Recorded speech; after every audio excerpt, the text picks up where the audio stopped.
Good day, everyone, and welcome to another edition of CPS Office Hours. Today's show is titled, If CPS Terminated Your Services, This is What They're Doing Next.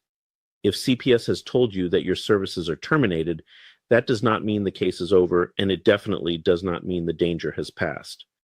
In many situations, this is the moment when CPS shifts strategy behind the scenes, and parents are left confused, unprepared, and blindsided by what comes next.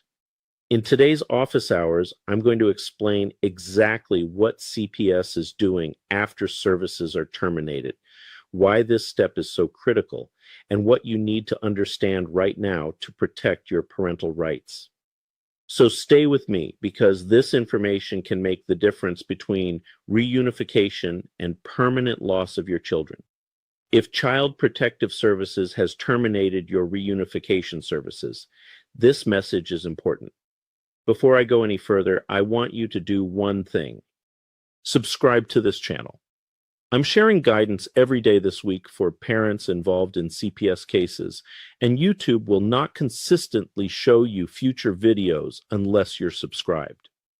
If your child is in foster care, this is not content you should watch casually. This is information that affects outcomes. Most parents believe that once services are terminated, the case slows down. That belief is dangerous, because when services are terminated, CPS does not pause. They accelerate. My name is Vince Davis. I'm a CPS defense attorney with nearly 40 years of experience in juvenile dependency court. I've represented parents, relatives, and families at every stage of the CPS process, including cases where reunification was already terminated. I want to be very clear about something at the outset. Termination of reunification services is not a neutral event. It is not procedural. It is a signal that CPS believes the case is moving toward permanent loss of parental rights. Parents are rarely told this directly. Instead, the system becomes quieter, and that quiet causes parents to relax at exactly the wrong time.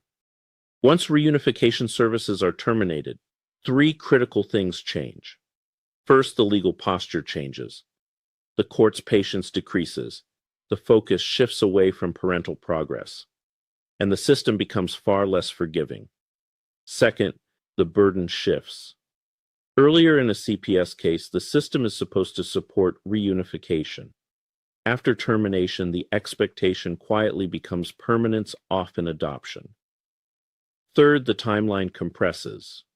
Decisions that once took months now happen quickly. Parents who do not adjust their strategy at this point often lose before they realize what's happening. CPS does not announce this shift. There is no warning letter. It simply begins showing up in reports, recommendations, and language. At this stage, CPS focuses heavily on the written record. Not what you say, not what you feel, but what is documented. Case notes begin emphasizing stability in the current placement, bonding language, minimizing parental progress, framing delays as risk. None of this is accidental. It is how a future recommendation is built. Parents often miss it because visits continue. Communication remains polite. No one says the word adoption out loud. But by the time adoption is openly discussed, the groundwork is already done. This is why waiting is so dangerous at this stage. The most common mistake parents make after services are terminated is passivity, waiting for the next hearing, waiting for instructions, waiting for their lawyer to raise issues. Silence is often interpreted as acceptance. Another mistake is oversharing. Parents try to explain themselves. They send emotional messages. They volunteer information. Unfortunately, that information often becomes part of the record. CPS cases are not decided by intention. They are decided by documentation.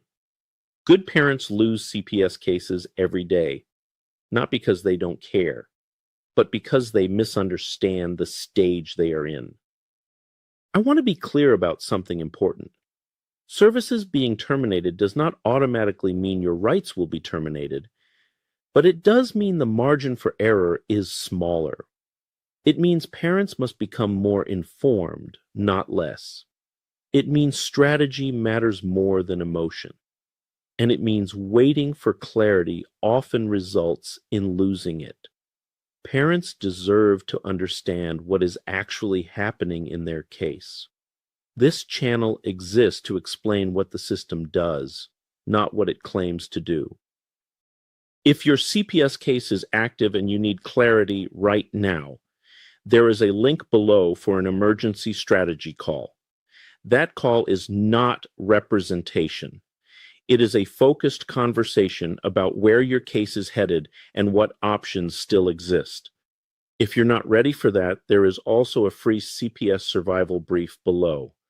It explains the CPS process in plain language and helps parents understand what stage they are actually in. Most importantly, subscribe to this channel. I'm continuing this series tomorrow with the next briefing. CPS cases move whether parents act or not. Understanding the system gives you choices.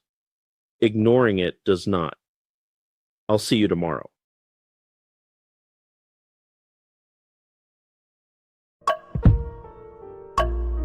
A vivid picture is encrypted in your mind as the critics get in line like they're witnessing a crime.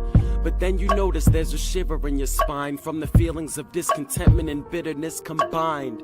Heartbroken when you listen to the judges, another kid's innocence corrupted, and if you go against then it's destructive. Consider this predicament the toughest, but we believe in a system fit for justice. Child Protective Services only pretends to save it. The one solution for this is worthy of instant praises. 30 years of experience with relentless cases. Allow me to introduce them. This is Vincent Davis, defending you when they don't think a mother fits the role. Is it juvenile dependency or government control?